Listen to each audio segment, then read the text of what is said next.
ទួលបាកានវាមានដួងចិត្តបងជួបមិត្តម៉ែភ្នោតាមเมือง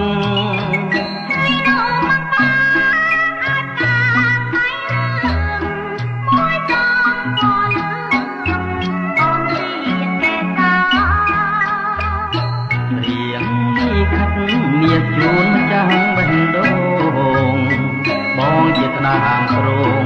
លងត្រែជីវ៉ា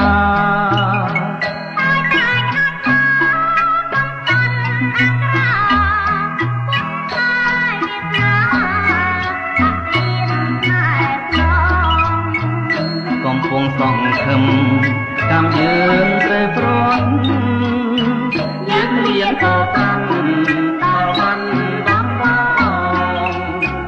បានជួបអូនទៀតនៅដំណាំងលួងតែរឿងមួយតតែបងអត់ម្ដងនេះយើងស្គាល់ចិត្តគ្នាច្បាស់ហើយតែប្របងអើយចាំយើងរ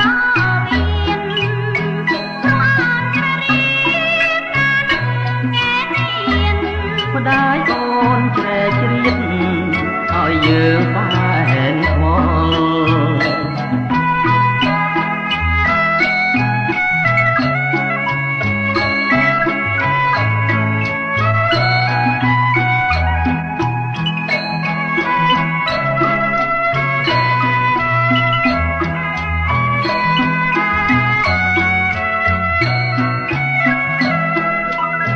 ដើម្បីស្នេហ៍ចិត្ត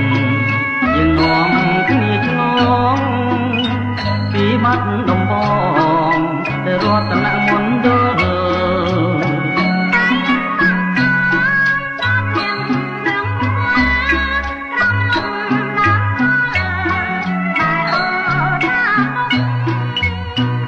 អោភ្នំយ៉ាត